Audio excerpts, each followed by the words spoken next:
ابتدای پیغمبریش جناب پیغمبر در خدی کوچه برآمد، دید که یک پیرزن خیلی سال رفته، قامتی چنگ زده، یک عصای در دست داره، در دستش یک خلطه گندم برداشتش نمیتونه پوش کنه، در زمین کشان کشان میبرش. نو دعوت پیغمبر، ابتدای پیغمبر شاید یک سال گذشته است یا نگذشته. جناب پیغمبر آمد، دید پیرزن سال رفته، خیلی با یعنی مشقت با زمینی و قینی خلطش در زمین کشان کشان میبره. نزدش آمد، ای مادر گفت بیا بار تا به منزلت ببرم، بیا یاردمت کنم. او دور زمان ده چنین احترامی کلان سالها نبود، مردم عقل گم کرده بودن، حیا صفت گشته بودن.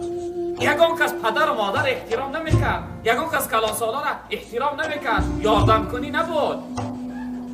مادر گفت بیا این باری تره یعنی به منزل تا ببرم. این مادر در حیرت افتاد، تعجیبش زد، میبینه یک جوانی که رحمدیل مهربان، میگه بیاده با من تره یاردمت کنم، دستگیریت کنم. این زن در حیرت افتاد، مرحمت به فرزند بیا من یاردم کن. جناب پیغمبر خلطش پوش کرد، همراهی این زن صحبت کرده تا پسی در زن رفتن. زن پیرانسال وقتی در پسی درش رسیدن، فرزندم بس اینجا بگذار خلطه من، دوامش خودم میبرم. جناب پیغمبر اونه مادر این خیلی وظیفه است، جای انجام خونه در جایی که در جای همون آردا و گندمات بگذارم میشه. میگه این زن نشان داد، جناب پیغمبر گذاشت. زن گفت فرزندم، گفت تو خیلی جوانی رحمدیل بودی، جوانی دیرسوز بودی. در دور زمانی ما چنین جوان وجود نداره، یک معجزه هست. تو اینقدر دلی مهربان و دلی صاف داری، من ترا همچون مادر برین یک نصیحتی مادروارت میکنم، نصیحتی من گوش کن. این زن نشناخته جناب پیغمبر کی است، نصیحتی من گفت فرزندم گوش کن. او چی میگوی مادر؟ بفرما. او در مکه به نام محمد گفتنی شخصیت برآمده دعوای پیغمبری داره. وی دیوانه هست، وی جادوگر است، وی دروغگو است. یکی دردامی همونه افتی فریبت کنه دین بابی و اجداد ترک کنی در دین همون بدرایی. تی خدر دلی به رحم داری، دلی مهربان داری. یکی دردامی همون افتی که طرف فریبت کنه از دین بابی و اجداد بگردانه مسلمانت کنه.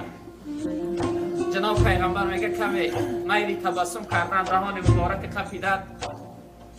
من مادر اما محمد من هستم صلی الله علیه وسلم.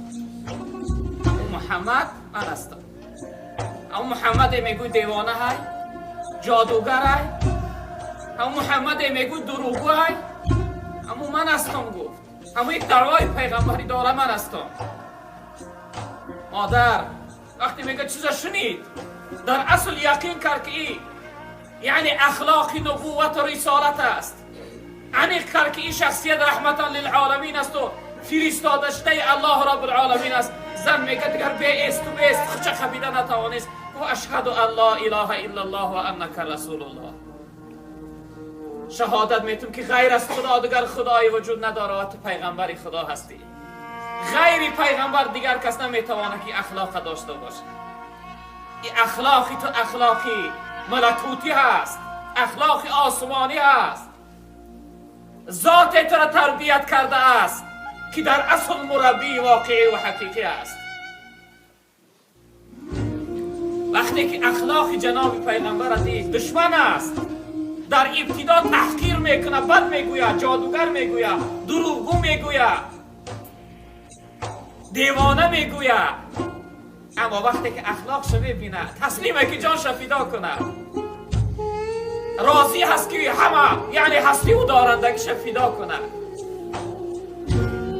برای چی برادران عزیز ما اخلاق محمدی نداریم؟ برای چی که ما رنگ سر صورت پیغمبر بزرگوار صلی الله علیه وسلم